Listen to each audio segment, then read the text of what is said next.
Good morning. Stage crew.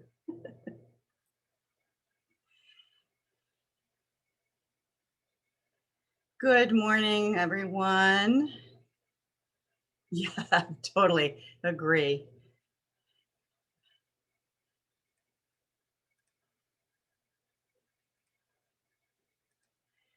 Stage crew, stage crew. Good morning. Good morning. Welcome, everyone, to Washington Ethical Society's virtual platform. Please say hello in the chat as you're entering. If you're visiting from another ethical society, please give a shout out to that as well.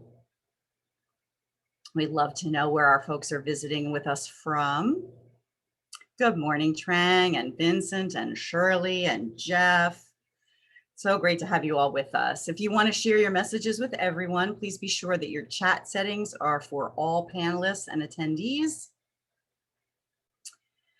Good morning, Paul and Patty. Good morning, Susan. Oh, on our way back to Maryland in a week. Yay, we're so excited that you're coming home to us. Good morning, Leanne and Brian and Adam and Tim. Great to see you this morning. Good morning, Donna. It is so delightful to have new friends and old friends and visitors and members all here together this morning. Again, welcome. Please say hello in the chat. Good morning, Mark. If you're visiting, give us a shout out to let us know where you're coming from. Love to know how far. Good morning, Christian, Christine. Sorry, I realized I need to see the names a little better. There we go. And Perry, good morning, Perry B. This is a great time for those who already arrived until we formally get going in just a moment to get a candle to light during our candle lighting. And then you can settle into your comfortable seat with your beverage of choice as we continue to gather. And we'll begin in just probably one more minute as we let folks come into the room and into our shared space together.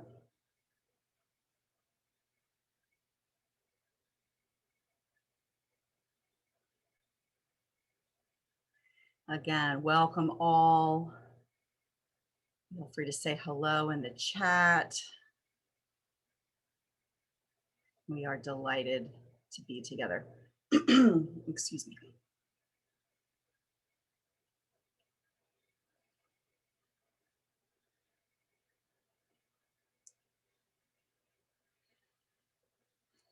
Our opening words this morning are from Alex Capitan and Rev Michael Slack. Beloved community is when we say we, and we mean everyone. Beloved community is not homogenous. It can't be. When community is presumed, when we make assumptions about who is present and whether the people are like us or not, we're not practicing beloved community, because beloved community doesn't make those assumptions. It doesn't presume commonality. Another thing that beloved community is not like-minded, because we're not called to be like-minded in spiritual community. We're called to be like-hearted. And finally, beloved community is not devoid of conflict. And this one is also really hard. There's nothing easy about practicing beloved community. When we avoid conflict in order to get along, we're not practicing beloved community, because beloved community exists when we trust each other. We have strong enough relationships to actually disagree with each other, to be in conflict, even to risk hurting each other. And we can stay in relationship through those disagreements and conflict and potential hurt. That's practicing beloved community. We begin today's platform with music from the Neighborhood Spirit Choir.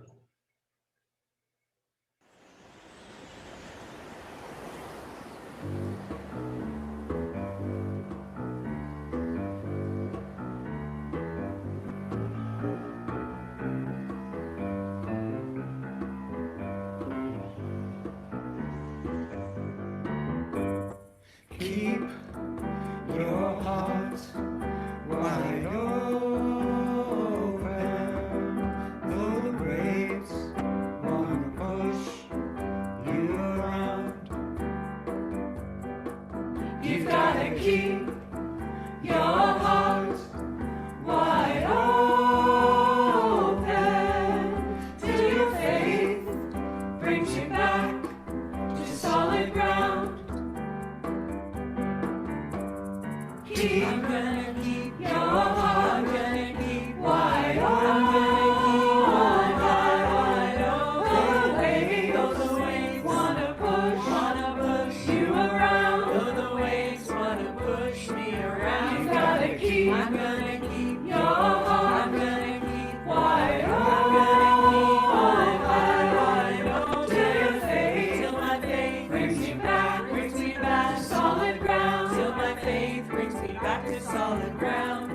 keep your heart. I'm gonna keep wide open. I'm gonna keep my heart wide open. Roll the waves, wanna push you around. Roll the waves, wanna push me around. You gotta keep, I'm gonna keep your heart. I'm gonna keep wide open. I'm gonna keep my heart wide open. Till your faith, till my faith brings me back to solid ground. Till my faith brings me back to solid ground.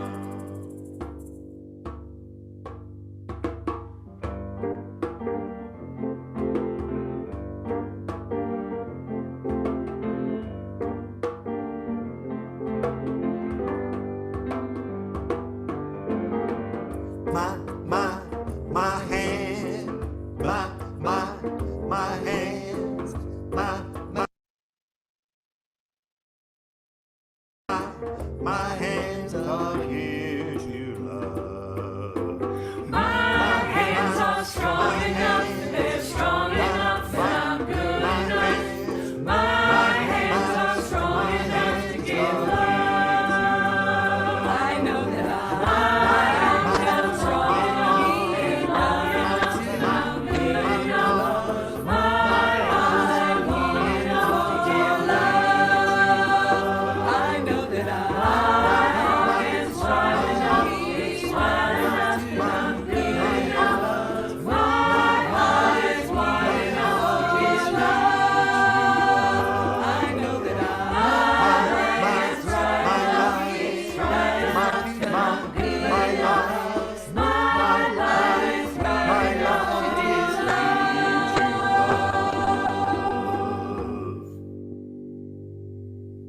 Keep your heart open, keep your heart open, keep your heart open, keep your heart open, keep your heart open, keep your heart open, keep your heart open, back to solid ground.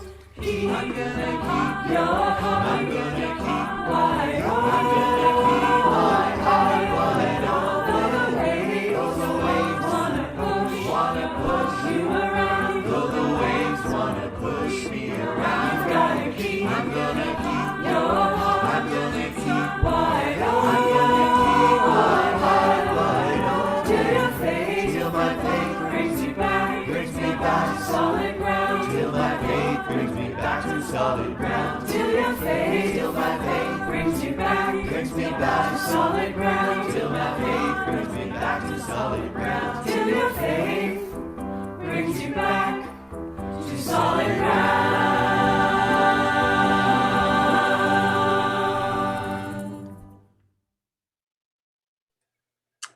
Wow, well, what a great way to sail into our day together. Good morning again, and welcome to the Washington Ethical Society. I'm Karen Schofield-Lega. My pronouns are per and pers, short for person, and I'm the officiant this morning. Visitors from near and far, we especially welcome you. We hope that you'll say hello in the chat and that you might send an email to our membership coordinator, Maceo Thomas, at maceot@ethicalsociety.org. You can also fill out a connection form, and I think Maceo will probably drop that link into the chat, and it will show up later in our morning time as well. And we hope you will join us after the platform service for a chance to say hello during virtual coffee hour. Our chat will stay open through much of the platform service, closing for the address itself and then reopening. So if you don't want to see the chat, this is a good time to minimize it. And closed captioning is also available, and you can turn that on or off as you prefer. So most weeks, one of our community members reads our statement of purpose so that we might hear our shared values in each other's voices. And if you're interested in taking a turn to read the statement of purpose, you can sign up at tiny.cc/readsop. This week, it's just me. But here are the words that were just reaffirmed by a vote of the congregation at last Sunday's membership meeting. The Washington Ethical Society is a humanistic congregation that affirms the worth of every person. We strive through our relationships to elicit the best in the human spirit. With faith and human goodness, we appreciate each person's unique capacities. We joyfully celebrate together and support each other through life. We nurture a sense of reverence and responsibility for each other and the earth. We warmly invite you to join our community of children and adults as we work for a world where love and justice cross all borders. If you have a candle at home, I invite you to light it now as I share our candle lighting words. May we kindle within us the warmth of compassion, the light of understanding, and the fire of commitment to build a brighter future for all.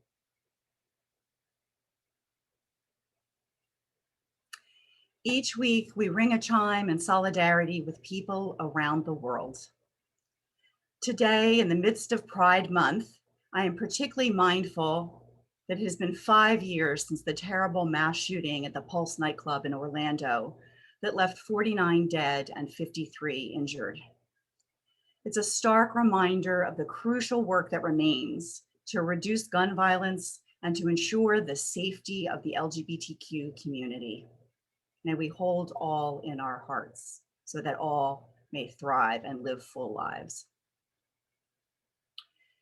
As we listen to the chime, let us remember our connection to each other and the world around us.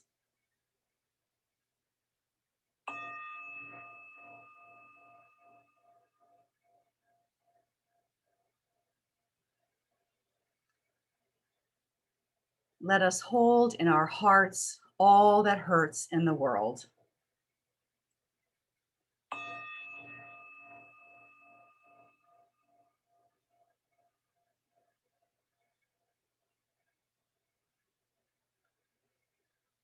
And let us commit ourselves to all that calls for our work and our love.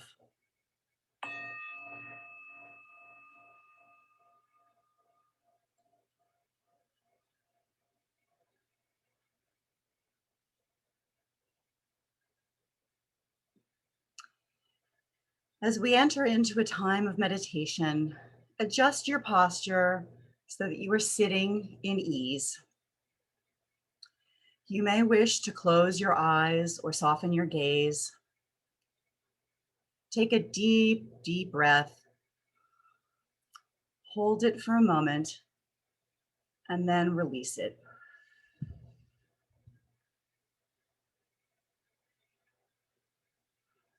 Let your thoughts still so that you have some inward quiet and spaciousness.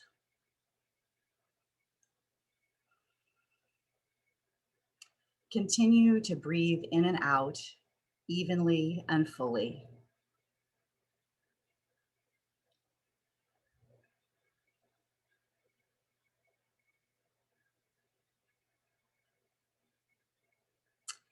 My imagination is stimulated by Marla Scharf of First Unitarian Church of San Jose, California, who says, "In my vision of a beloved community, I see a dazzling, light-filled, breathtakingly beautiful mosaic, a gigantic, all-encompassing mosaic where each of us can really see, and deeply appreciate each piece.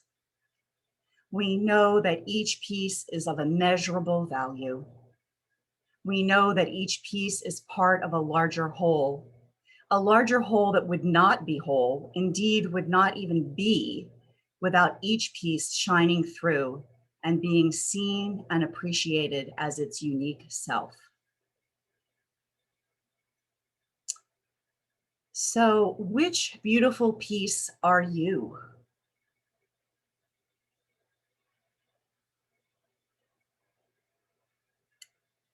Now, envision the people closest to you.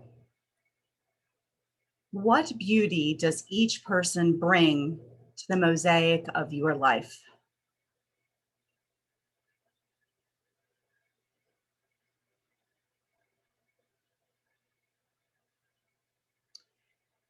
And what about the folks in your various communities? Family, neighborhood, school, workplace, Wes? How well are their pieces seen and appreciated?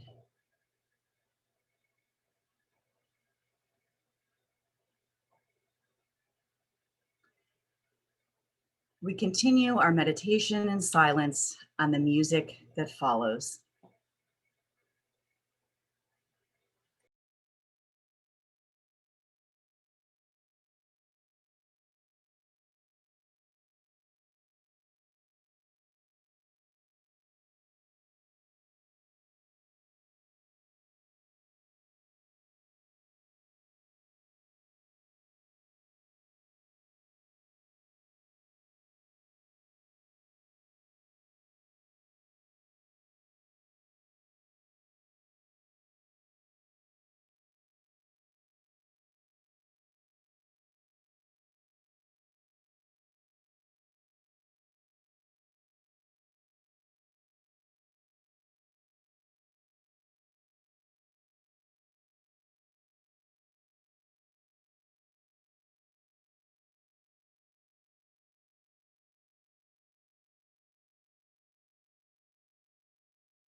We belong to one another, to each other we are bound, as we build a world together, full of joy that we have found. What we are, we owe to others. When they need us, we respond.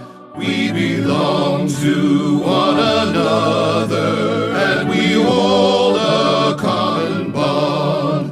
We rely on one another at the dawning of our days, when we learn from those around us how to live in loving ways. As we grow, we need each other and the gifts that we can share. As our lives come to their ending, how we need each other's care. We give thanks for one another, for each heart and hand and face. We are grateful for the blessings that infuse our lives with grace. May we offer our abundance as we're given. May we give in our thanks for one another. May we help each other live.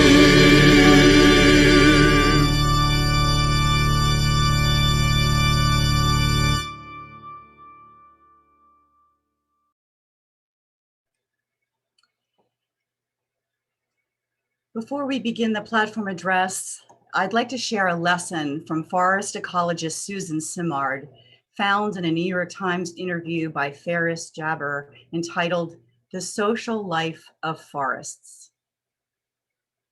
Foresters typically regard trees as solitary individuals that competed for space and resources and were otherwise indifferent to one another.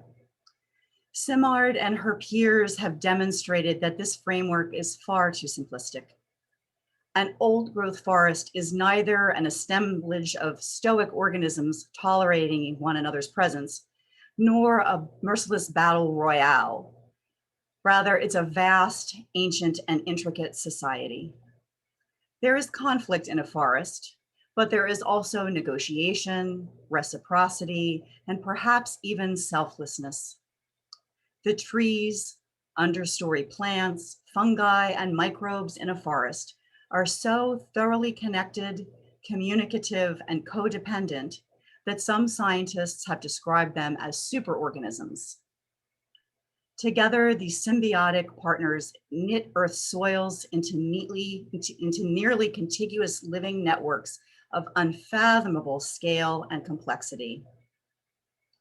In nature, when two plants are planted close together, their roots can become commingled and improve the quality of the soil such that both plants will thrive more than if they were separated.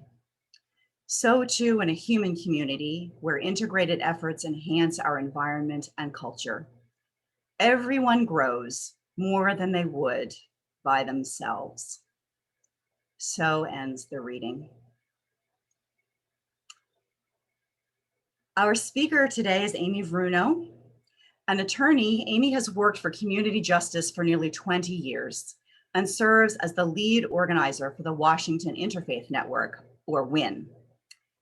WIN is a broad-based, multiracial, multifamily, strictly nonpartisan, district-wide citizens power organization rooted in local congregations and associations. WIN is committed to training and developing neighborhood leaders, to addressing community issues, and to holding elected and corporate officials accountable in Washington, D.C. WIN's 48 dues-paying members, which includes Washington Ethical Society, represent more than 25,000 families in every section of the district and reflect its theological, racial, geographic, and economic diversity. WIN's organizing is perhaps best understood from the bottom up. The base of the organization is the hundreds of leaders building and maintaining strong relationships with each other and with their neighbors through the institutions important in their lives: congregation, synagogue, mosque, school, union, business association, athletic club, community health center, or other voluntary association. WIN seeks to create long-term power through a broad and united front of organized institutions, organized people, and organized money, acting consistently and persistently for change on multiple issues at the neighborhood, regional, and citywide levels. WIN engages leaders across the divides of race, culture, income, faith, and neighborhood in order to initiate public action on the issues like affordable housing, public safety, youth, and to partner with and hold the government and corporate sectors accountable for addressing these issues. We are so delighted that Amy is joining us today to describe how WIN builds this community solidarity. Amy, welcome. Good morning and happy Pride, everyone. Today, I'll focus together on solidarity. I've been an organizer for nearly 2 decades, working with people to build more power together to shape the world. It's been a meaningful life. It's full of stories that often sound like the setup to a bad joke. A priest, an imam, a rabbi, and a West member walk into a bar, the district building. My job as an organizer is to ask people from all walks of life, do you want to be on the sidelines of history, or do you want to get in the arena and make some history? And then I warn folks, Theodore Roosevelt, what he said was right. It's messy in the arena. Your face is going to get sweaty. You'll get dirty, but it's still going to be a whole lot of fun. I can assure you. And if you act alone, you're going to lose. So my job is also to ask, who do you want to get in the arena with? When you look to your left and to your right, when you're in the mix, in the struggle, who do you want to be shoulder to shoulder with in solidarity? This year, in one-on-ones and small group Zoom rooms, I've heard a growing desire from people who want to figure out how to get in the mix and act in solidarity. The urge sounds louder than ever before. Perhaps it's because the pandemic has exposed our interdependence and also brutal inequalities. And it's reinforced the truth that the health of my family depends on the health of your family. And in some ways, social distancing has reignited a longing for community. The murder of George Floyd and Breonna Taylor and the Black Lives Matter demonstrations have also emboldened more people, including more white people, to search for ways not just to read about racism, but to act to be anti-racist. And when someone who shall go unnamed tear gassed and removed demonstrators to hold up a Bible, that was another moment that sparked in some a desire to learn how to effectively build relational power, to be able to effectively confront that kind of dominant power. Wes, I know there's probably someone out here today listening this morning who this year has felt a gnawing urge to get off the sidelines. But maybe you're overwhelmed about how to get started. You might be asking, in a country and even a district of Columbia so segregated, how can I get started building real, authentic relationships of solidarity? So today I offer you 4 easy steps. 1, know yourself. 2, show yourself. 3, listen. And 4, act along with others. So what's solidarity? The Oxford English Dictionary defines solidarity as unity or agreement of feeling or action, especially among individuals with common interest. Another definition is mutual support within a group. So this means that solidarity requires you to understand your own interest and the interest of others, come to some sort of agreement with one another, and then act to support one another. So the first step is knowing yourself and showing yourself. The quote from Lilla Watson is instructive. Say it with me at home if you've memorized it. If you've come here to help me, you're wasting your time. But if you've come because your liberation is bound up with mine, then let's work together. Name the liberation you seek for yourself. I learned this as a 20-something legal service attorney seeking to help injured workers, Black Washingtonians who were battling an unjust workers' compensation system. And let me tell you, most everyone was suspicious of my help. Who the heck are you? Why do you care? What are you getting out of this? Thinking back, it felt awkward to answer. As a white Ivy League educated lawyer, I had privilege. How dare I center myself? So I answered in abstract platitudes about justice and equality and democracy and blah, blah, blah, wah, wah, wah, wah. To which folks often responded, psst, or, huh. Before I could enter into a relationship of solidarity, I had to grapple with myself. As James Baldwin wrote, white people in this country will have quite enough to do in learning how to accept and love themselves and each other. And when they've achieved this, which will not be tomorrow and may very well be never, the Negro problem will no longer exist, for it will no longer be needed. So I began to level with myself and began to tell the truth. I began to tell folks, my dad was a construction worker who busted his knee on the job. He battled with the workers' compensation system. And if I'm honest, I'm channeling some of that anger I feel about the injustice he faced into this work. And I felt powerless as a kid to see my dad struggle. And I want to feel some power to do something now. So I want to build power. Do you want to build power together? When I started to show myself, I more often heard, Amy, you're all right. I can work with you. Over the last decade, 20,000 Black Washingtonians have been priced out of the district. At the same time, 100,000 new, younger, whiter residents migrated here. Tensions in the city are palpable. Wynn convened dozens of listening sessions with young adults, half from DC and half new residents, to show themselves to one another and to listen to one another. So there was a lot of sitting around a circle in a church basement. At one meeting, a young white man from Ohio turned to a Black man from Washington who was sitting next to him in a folding chair. He said, "I know my presence has increased housing prices and pushed people out, and I don't want to be a part of that. But the factories closed in Ohio, so I came to DC so I could find a job. And me and my roommates are crowded 7 to a row home to be able to afford the rent. One of my roommates' bed is stuffed in a closet.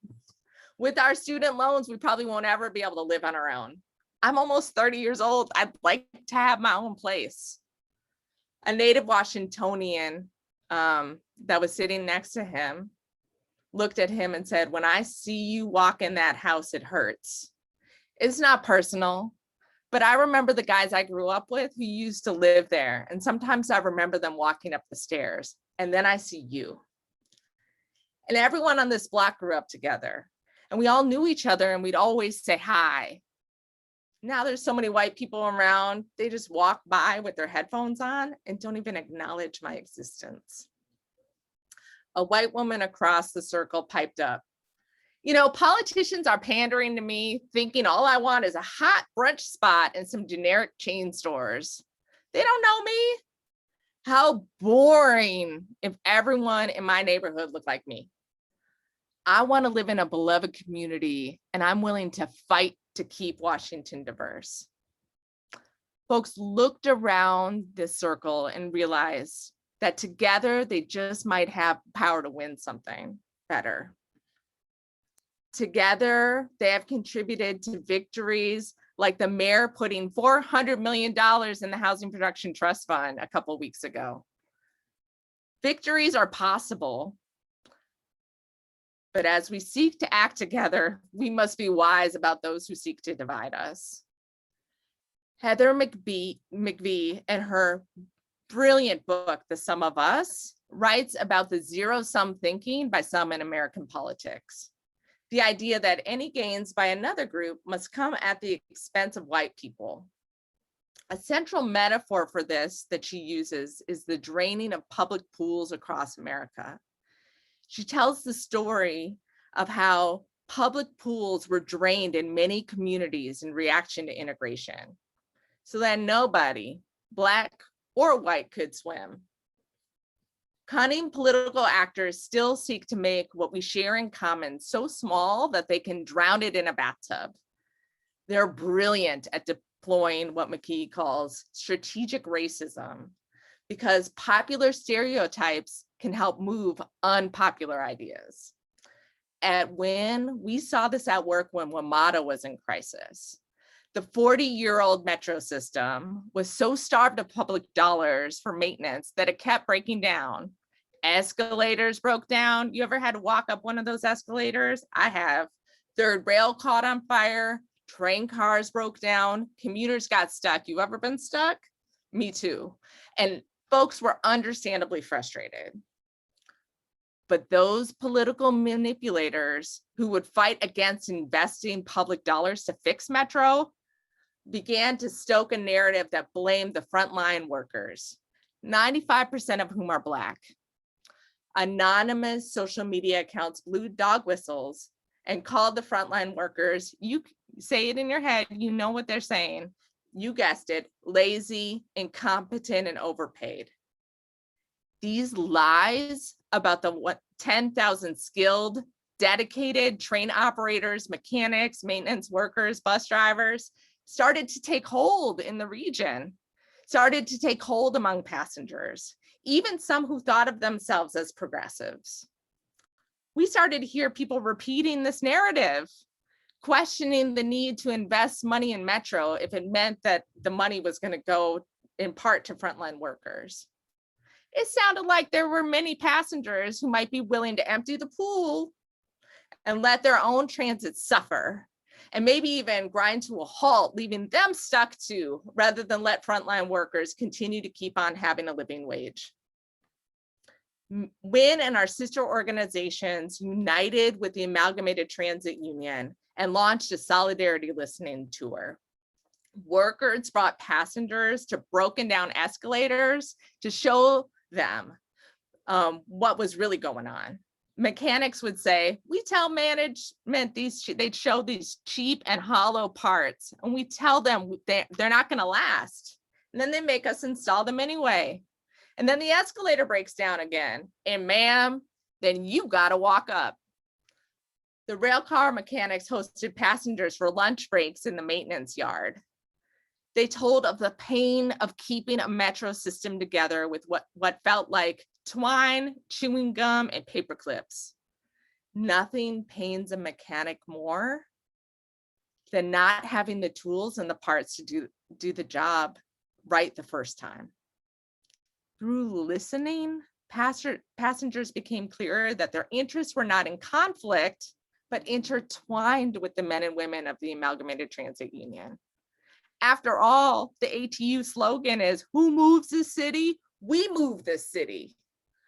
We all need Metro to move and not grind to a halt.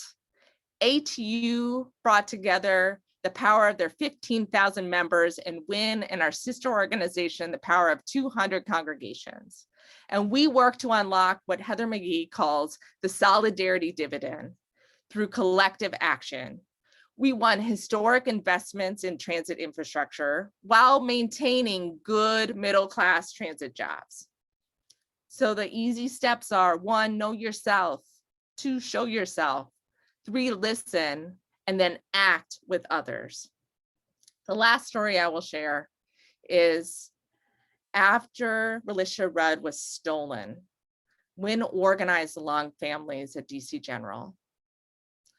Before we reached out to families, WIN leaders first had to really know themselves and figure out how to show themselves. First, they had to pinpoint their own grief, pain, and anger, and how they were acting around their own liberation, so as not to treat families at DC General who were already experiencing a stressful time, a painful time. We couldn't treat folks as objects of pity. Nobody wants to be someone's charity case. So WIN leaders role played with one another how they would engage with families and how they would show who they are and connect. And then we listened to over 100 families residing at the shelters. Part of showing yourself means showing up again and again and again. Trust is built over time. So leaders listened at the laundromats while people's clothes were drying, at the bus stops. They rode the bus with folks. They stood on sidewalks, and they heard concerns about moldy food, pests, and other urgent problems at the shelter. They also heard 2 hopeful and grand visions from families.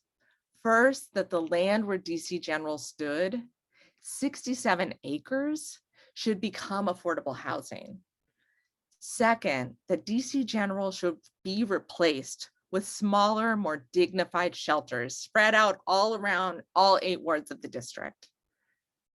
It was moving to hear families who were in tough circumstances thinking about the families who might come behind them. They were acting in solidarity with people they didn't know yet. We heard over and over, no one in the future should have to be in a place like this. And then we acted together around the vision. Families at the shelter organized their power, used their talent, and lifted their voices. And so did WIN leaders from every ward of the district, with rallies and testimonies and get out the vote campaigns. Some of the most dramatic moments happened when NIMBY opposition groups fought the replacement shelter in Ward 3. Some neighbors were spewing stereotypes and stoking fears about families who experienced homelessness. At an ANC neighborhood meeting, WIN leaders who were residents of Ward 3 stood up, went up to the mic, grabbed it, and then handed it to Jennifer. You can see Jennifer in the picture in the middle. Jennifer stood up and said, "Hi, you're talking about families from DC General. You might not know it, but you're talking about me. You don't know me. Let me introduce myself." Jennifer spoke for herself. And after that, Ward 3 residents backed her up by speaking for themselves about their own desire for a diverse and equitable community. And together we acted and together we won.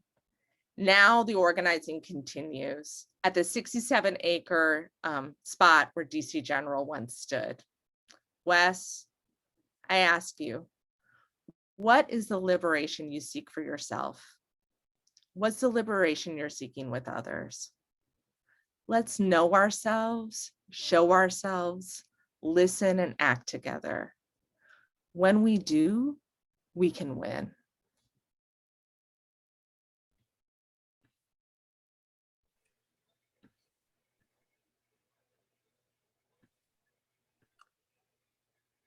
Amy, I want to thank you again for sharing your knowledge and wisdom, and especially for all you do to help build the relationships that enrich our communities in our quest for a better world. And I know you'd like more partners in this joyful work, so folks, please contact Maceo Thomas, who can help you get involved. And Father Gregory Boyle prompts this reflection. How can we achieve a certain kind of compassion that stands in awe of what the poor have to carry, rather than stand in judgment at how they carry it? For the measure of our compassion lies not in our service of those in the margins, but in our willingness to see ourselves in kinship with them. That's what we want to achieve, this sense of mutuality, where we obliterate once and for all the illusion that we are separate, not us and them, just us. After some music, we'll have a community sharing time when you can write into the chat about what resonated with you today. A framing question might help to spark a memory of a personal experience or your direct observation. If you like, you can focus your sharing on this question. How have you experienced your well-being as bound up with the well-being of people from another community? As we contemplate, rest, and reflect, let us experience the beauty of the musical response.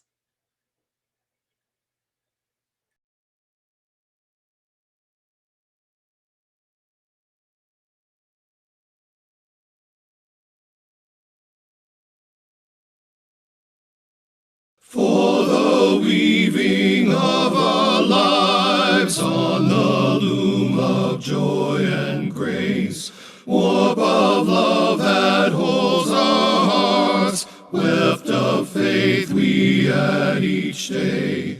All creation hears our song, we are woven kind and strong.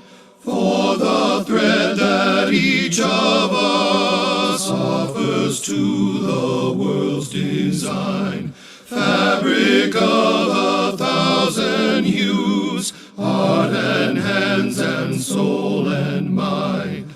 All creation hears our prayer as we weave a world of care.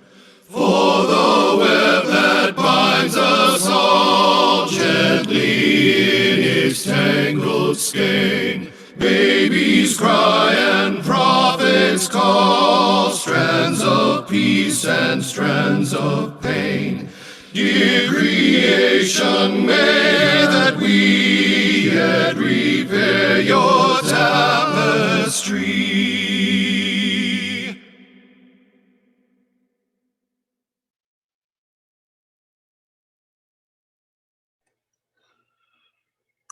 This is the time when we add our own voices to the morning, sharing our reflections on the platform or what resonates in our own lives.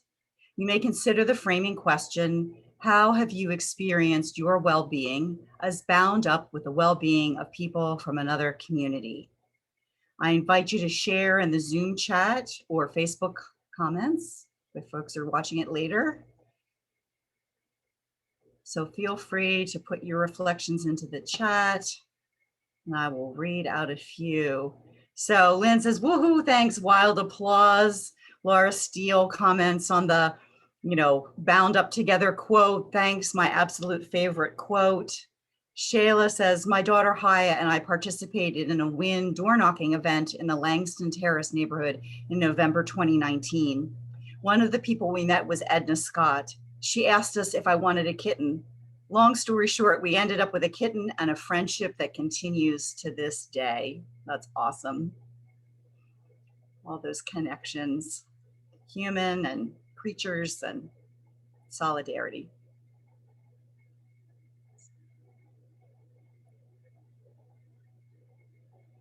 I think Amy, you've given us so much to reflect on about what those engagements might look like and the ways that we can first know ourselves and then show ourselves and really show up to be part of this beloved community that we yearn for and take the steps that we can from our own place in that community.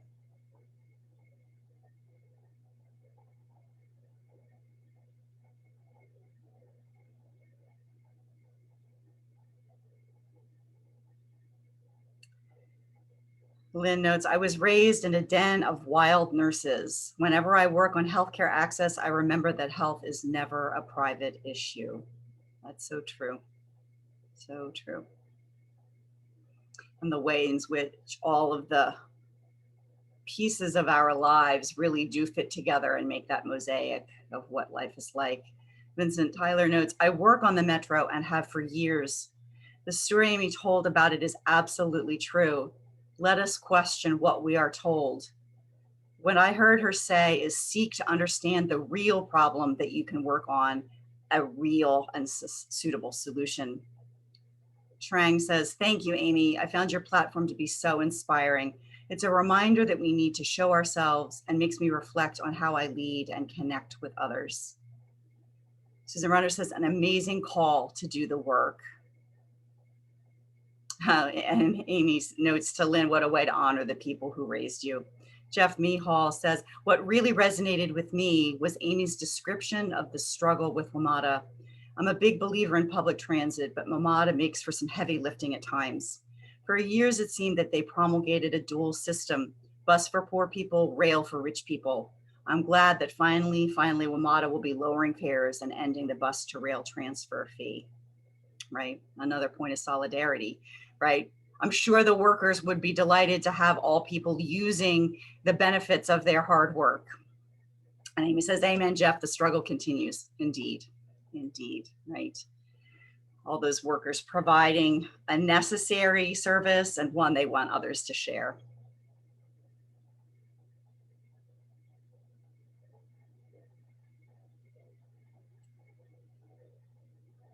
Well, just as we share our perspectives in the community, so too do we share our resources and gifts.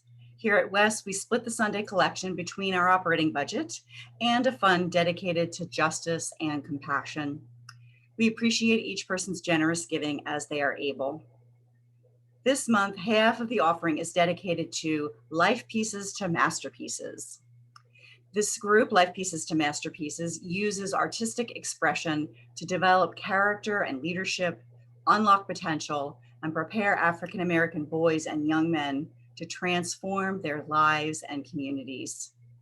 On the slide here, you'll see the number to give by text for today's collection, which is 202-335-1885.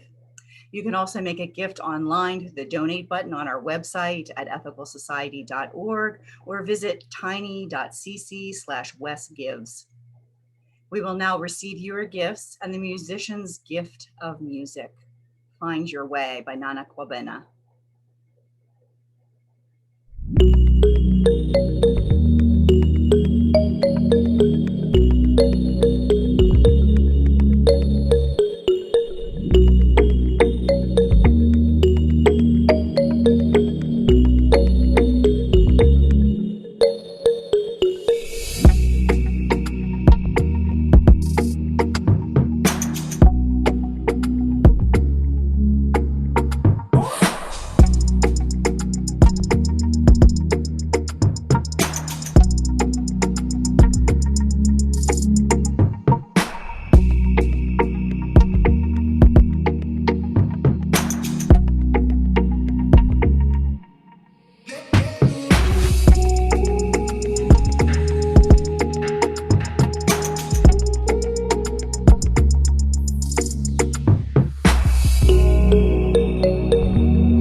Well, no surprise here that Amy's familiar with Life Pieces to Masterpieces, and she comments that they are a great organization. So yeah, that's nice that all of our work intersects and mutually supports each other.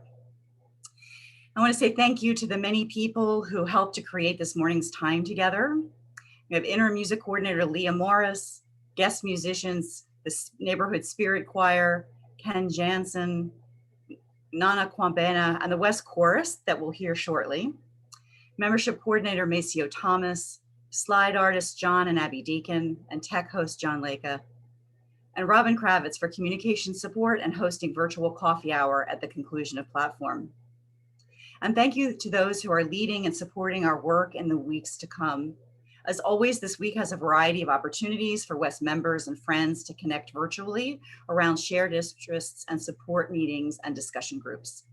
Just this afternoon, these groups are meeting. Biology Reading Group and the Youth Cookout are both happening at 1 o'clock, the Earth Ethics Action Team at 1:30. And in the week ahead, here's a whole mosaic of opportunities: Global Connections on Monday, Immigration Team on Tuesday, Family Support Group on Thursday, Improv Group on Thursday, TGIF Adults Check-In on Friday. Also, please note that the Board of Trustees is meeting off its usual schedule, and so they're meeting this Wednesday at 7 p.m. and meetings are open to observers. And we hope you'll join us again next Sunday, June 20th, when interim leader Lynn Cox will be speaking about naming our joy. And there are a few things to look forward to in the weeks and months ahead. So right now you should save the date for August 21st, which will be a bring your own picnic in Rock Creek Park. And that date is also a great time to bring school supplies for young people in the family and friends of incarcerated people community, which is our community.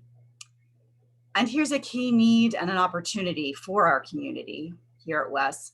As we yearn for a return to in-person gatherings for platform, we need at least 5 more people to join our tech team so that we can deliver on our hybrid model beginning in September.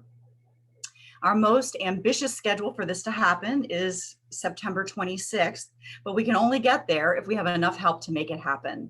So if you want to be able to be ultimately in person and remote altogether, please step forward to join the tech team. They're a great group and they will joyfully provide training. You can find the details for these and all other events on our website calendar at ethicalsociety.org. And finally, thank you for being here with us today. Now let's enjoy together our closing song of the month, Somebody Come and Play.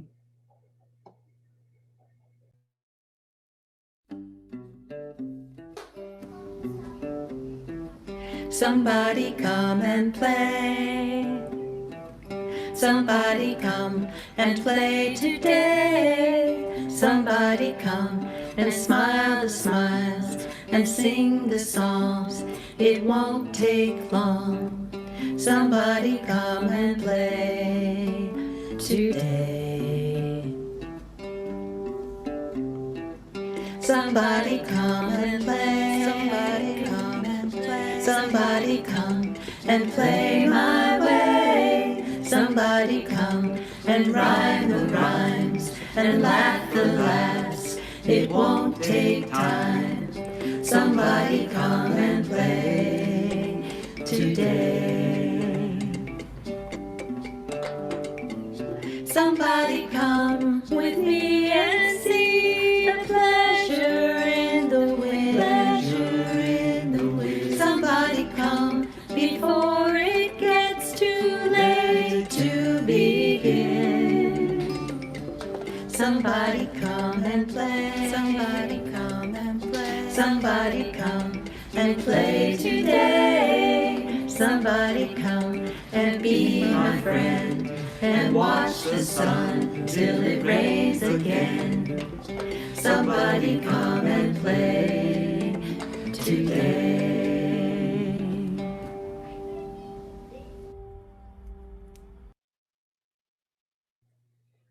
Love a great boa, Julie. And now I invite you to join me in our closing words for the month.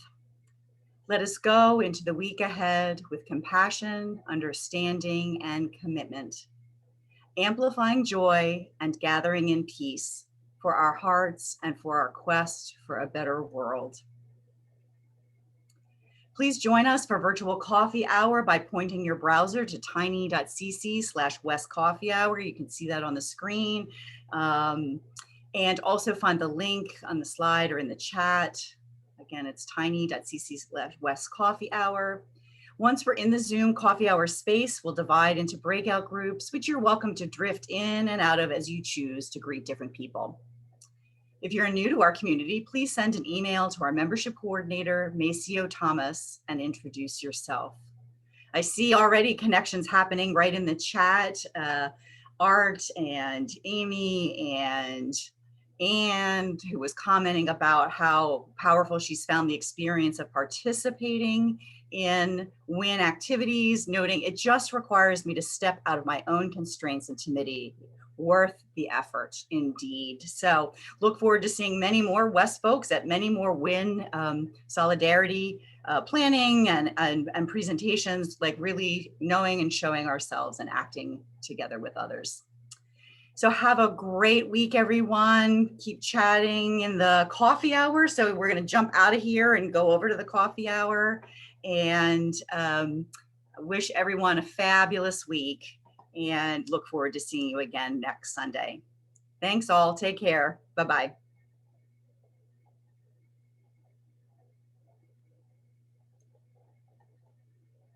Thank you.